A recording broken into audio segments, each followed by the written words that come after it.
Roald Dahl is the renowned fiction writer and author of such books as Matilda and Charlie and the Chocolate Factory. Dahl met the Hollywood actress Patricia Neal when he was moving among elite American circles and living in New York with his wealthy oil tycoon friend Charles Marsh. Dahl and Neal got married in 1953 and went on honeymoon to Europe before settling in Great Missenden near London.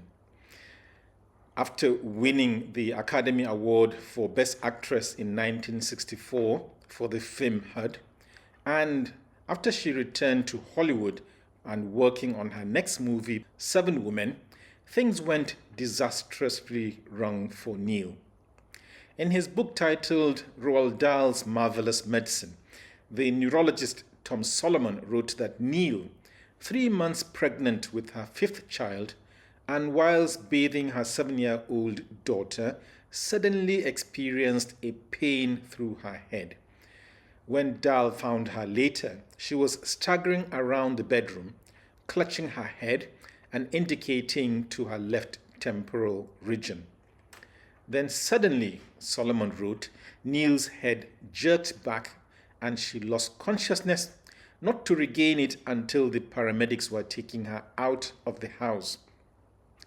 On the way to UCLA Medical Center, Solomon said her hand suddenly went up to her left temple once again and she called out with pain. Patricia Neal's neurosurgeon, Dr. Charles Carton, suspected a bleed and he carried out a spinal tap which showed the spinal fluid was scarlet red with blood. Her brain imaging showed 2 earlier bleeds and pinpointed the source of bleeding, a cerebral aneurysm in the circle of Willis at the junction of the internal carotid and posterior communicating arteries. Hello and welcome to this episode of the Neurology Lounge podcast, where we will be exploring hemorrhagic stroke. Solomon commented that Neal's story was absolutely classical for a subarachnoid haemorrhage, a bleed into the spinal fluid that surrounds the brain. And, as Neal's case showed, a ruptured aneurysm is the most frequent cause of this. Neal had surgery to clip the aneurysm, but she remained unconscious for nearly 3 weeks on intensive care before she gradually recovered. Solomon stressed that her subsequent improvement was in no small part to the intensive and constraint-based therapy that Dahl himself had devised. Solomon attributed the initial event she had to a sentinel headache, what he defined as a warning from a tiny leak of blood. Sentinel headaches occur in about 14% of cases of subarachnoid hemorrhage and usually in the preceding 2 weeks to the major bleed. The main clinical feature of subarachnoid hemorrhage is headache, and this occurs in about 60% of cases, and it is severe in about 45%, as in Neal's case. The headache is classically described as sudden or thunderclap in onset. Subarachnoid hemorrhage may also present with loss of consciousness, and this is usually an indicator of a poor prognosis. The other clinical presentations of subarachnoid hemorrhage include ecchymosis around the eyes, raccoon eyes, acute confusion, neck stiffness, and seizures. Because the bleed only rarely goes into the brain substance itself, such deficits as motor, sensory, and speech are very rare. There are a few known risk factors for the development of cerebral aneurysms, and one of the strongest is a family history of cerebral aneurysms. This is evident in Patricia Neal's case, where 2 years after her own bleed, her sister suffered a similar but less severe event. This is why it is important to screen first-degree family members of anyone who has a cerebral aneurysm, and this is to detect, monitor, and treat before a disastrous outcome. In such cases, screening for aneurysms is recommended at diagnosis, and at 2 to 10 yearly intervals. Another familial risk factor for cerebral aneurysms is adult polycystic kidney disease, a condition in which cerebral aneurysms develop in more than 10% of cases, and these are frequently multiple. Other familial disorders that increase the risk of aneurysms are Loeys-Dietz syndrome, Ehlers-Danlos syndrome type 4, Marfan syndrome, neurofibromatosis type 1, and osteogenesis imperfecta. There are also acquired risk factors for cerebral aneurysms, and these include smoking, hypertension, alcohol consumption, hypothyroidism or underactive thyroids, and HIV-associated blood vessel disorders. Besides cerebral aneurysms, many other blood vessel disorders can lead to subarachnoid hemorrhage, and one of the most important is arteriovenous malformation, also known as an AVM. A typical example of an AVM leading to subarachnoid hemorrhage was narrated by Ashok Rajamani in his memoir titled The Day My Brain Exploded. Rajamani's symptoms started at peak of orgasm when he was masturbating in a hotel room. He said, "I felt a sudden massive pop inside my head," and he referred to this as a fierce explosion which felt like the equivalent of an atomic bomb that had been detonated within his skull. For a second, he said, he couldn't see anything, after which everything became hazy, as if enveloped by fog. He managed to phone for help before losing consciousness, only to recover in the hospital. A CT scan of his head confirmed a subarachnoid hemorrhage, and the culprit in his case was the arteriovenous malformation.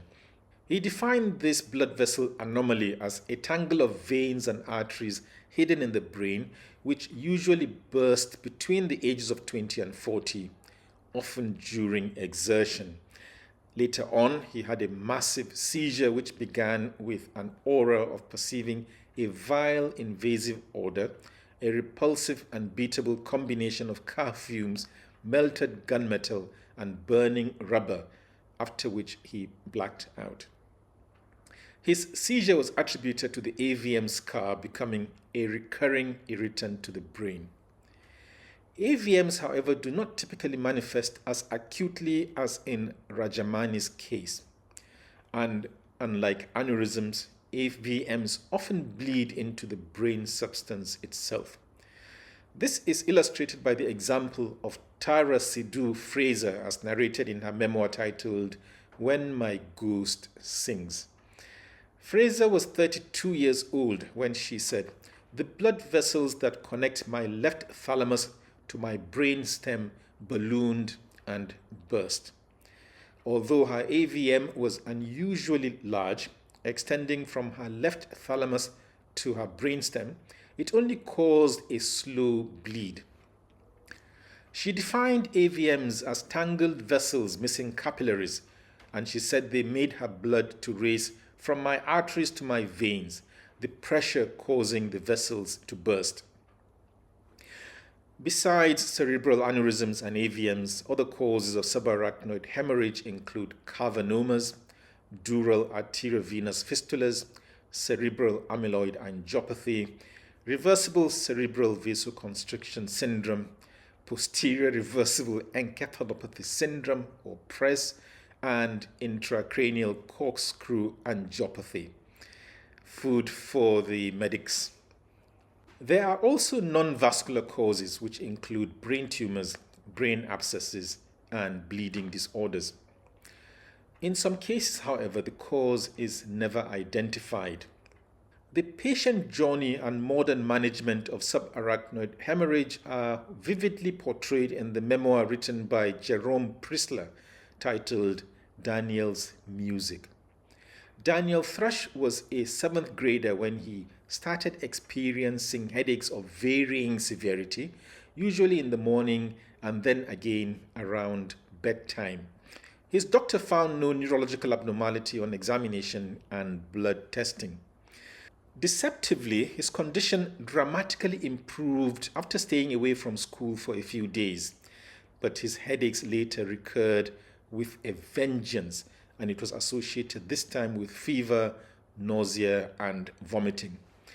Because he was feeling like his head was going to explode, his father took him to the emergency department at Lenox Hospital, where again no abnormality was found. The headaches subsided again, but then recurred with even more vengeance whilst he was playing basketball. He threw his hands up to his head and held it between them. He then collapsed, sprawled on the ground, and threw up. He then had convulsions on the way to and at the hospital before he lapsed into unconsciousness. An urgent CT scan of his head showed significant hemorrhaging, and he was moved to intensive care. A subsequent MRI with contrast, or a dye, revealed that Daniel had 5 aneurysms located on his left carotid artery where it bifurcates or splits into 2. The first treatment Daniel had was endovascular aneurysm coiling. This is the insertion of a platinum coil smaller than a strand of hair into his femoral artery in the groin, and then advance through the aorta and the heart to the bleeding aneurysm. The procedure was carried out using X-ray fluoroscopy, what the book referred to as real-time imagery. With the bleeding stopped, his management team then addressed his raised intracranial pressure that resulted from the blood as well as the brain swelling up. He was put into drug-induced coma as a drastic measure, and this was using an intravenous barbiturate drip. He was also ventilated via a tracheostomy. With his intracranial pressure widely fluctuating after 2 weeks, a lumbar drain was inserted as a desperate gamble, and happily this successfully stabilized his pressure. He eventually had surgical clipping of all his 5 aneurysms. Clipping is done by placing spring-loaded clips over the aneurysm's neck using an applier which, when released, clips around the aneurysm's neck. There are also several non-surgical treatments of subarachnoid hemorrhage. These revolve around bed rest in a quiet room, keeping the head of the bed elevated to 30 degrees, and using analgesics and antiemetics, as well as fluid and blood pressure management. Other treatments are stool softeners to prevent constipation, antacid treatment, and prevention of deep vein thrombosis. There are also treatments of the complications such as anti-seizure medications and the prevention of complications such as blood vessel spasm, called vasospasm, with a medicine called nimodipine. The treatment of AVMs, on the other hand, was illustrated by Rajamani, whose AVM was located in his right occipital lobe behind the brain. He was given the treatment options of embolization with a glue, and this required surgery into the brain, or radiation to burn away the AVM. Like Tara Sidhu Fraser, he opted for embolization. Describing this, Rajamani said the AVM was coagulated with a form of glue into an electrified, removable ball, then taken out completely. His seizures were also treated, initially with dilantin, but after 2 recurrences, he was put on trileptal and lamictal, which eventually controlled them. To explore both the patient and expert perspectives of AVMs further, I will be speaking to neuroscientist Jill Bolt Taylor, author of the classical book My Stroke of Insight, to review this topic further. Thank you so much for listening or watching this podcast. I hope you found it enlightening and perhaps even entertaining.